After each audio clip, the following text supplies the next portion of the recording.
So I want to build a dining room table for our tiny house. Now, if you haven't watched our tiny house tour video, I'm going to put the link in the description below and you can check it out after this video. That video is going to give you the complete context as to why we don't currently have a dining room table though we're living in the house. There are 3 things that I really want out of a table for our tiny house that I kept in mind when designing it. The first thing that I want is that I want it to be relatively affordable. Now, that doesn't mean that it's going to be cheap, especially with the price of lumber today, but it means that I don't want to spend $600 or $700 building a table.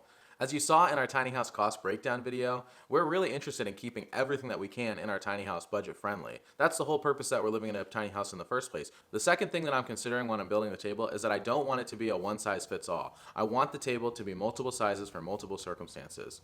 On the day-to-day basis, it's usually just Kate and I eating at our house. So I want the table to be small enough that we can eat there, but it doesn't take up too much room so we don't have to find a solution to put it away. We can keep it out all the time. I also, though, want it to get big enough so that if we have some friends over and if we want to host them for dinner or to play games, the table can open up to a larger size that's not permanent that will enable that to happen. But when needed, it can tuck back into the smaller size. Usually in a table that's something like a leaf or whatnot, so I'm going to figure out how I can incorporate that into our design. The third thing that I kept in mind when I was designing the table is that I want it to be relatively easy to build. Everything that's easy to build makes it easier for me to pass it on to you guys to either build for yourself or share with somebody else that you might know. It also just gives me more motivation to get it done. The more complicated you design something, the harder it's going to be to finish in the long run, especially to get it the way that you want it to be. All right, so let's design this table and I'll show you guys what I have in mind. Okay, so what I want to do is take 1x4 maple, cut it down to 3-foot sections, pair up 6 of them to create a 3-foot by 2-foot tabletop. I want to make 2 of those, and then I'd like to use 2x4s to create a C-style base underneath the table using 4x4s as legs. My goal is to have 2 sections of 2x4s that can slide in and out of each other to extend the table to double the size. All right, so my goal is to have the table kind of like this, and then I can slide it out like that. And now this piece the top will all stay one piece and it'll be hinged and flipped over. So as I slide the bottom out to extend it, then I can flip the top over to lay on top of that. I hope that you get the picture, but you should be able to see it when I'm done. Stick around. Let's go ahead and get cutting. First thing that I need to do is cut my 1x4 maple down into 3-foot strips. I need 12 of them, 6 for each portion of the table.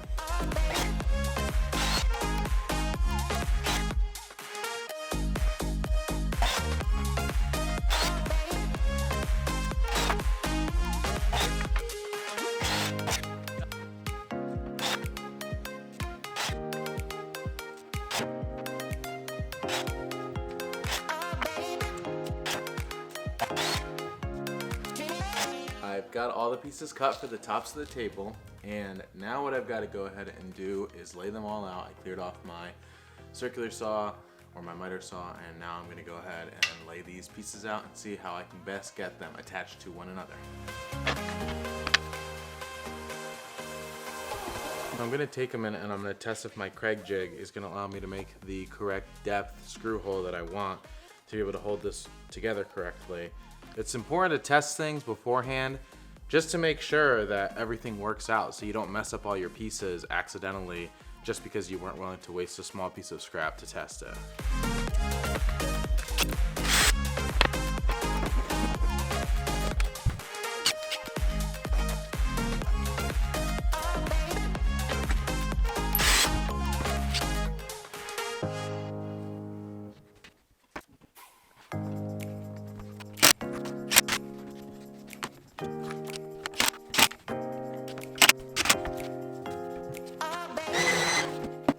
Okay, so I'm not sure if you guys are catching on to the error of my ways right now, but actually the piece that I'm making right now is a complete mistake. I ended up not mirroring the piece to the opposite piece, and then it makes the table like a Z shape. That's just not going to work out. So this is just one of those circumstances that reminds me why I buy extra lumber.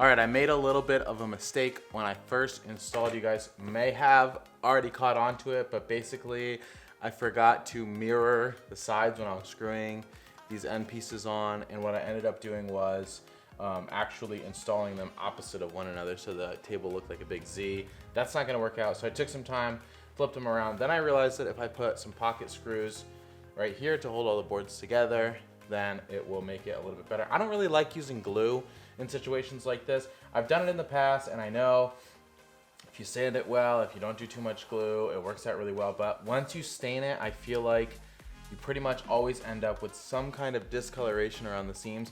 So I'm hoping that the quality of the lumber combined with the screws holding it all together will make it never, like, not warp or anything like that. Oops, there goes one of my clamps. Anyways, so now I'm gonna install the next 3, and that will be my first tabletop.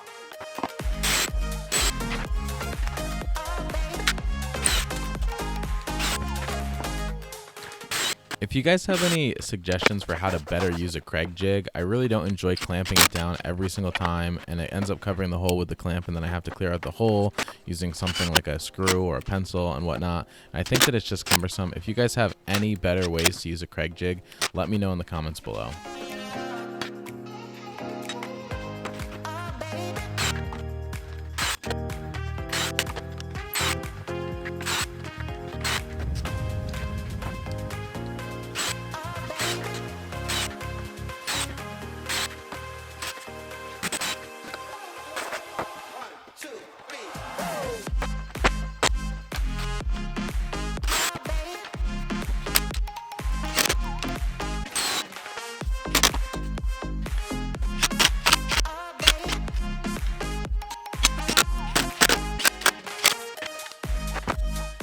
All right, so I finished the 2 tabletops, or the 1 large tabletop. And what I realized as I was making it is that I actually don't have to make it flip over completely. Instead, what I'll do is I'll make it hang down like that, and that'll be the side that we push up against the wall when we're not using the entire table. Then, when we want to pull the table out, we'll flip that side up, slide the bottom over, and voila, larger table, double the size.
Go ahead. Wow! I love it. You did so good.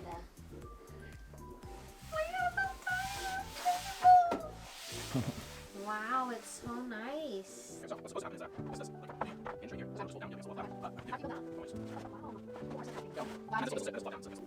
All right, YouTube.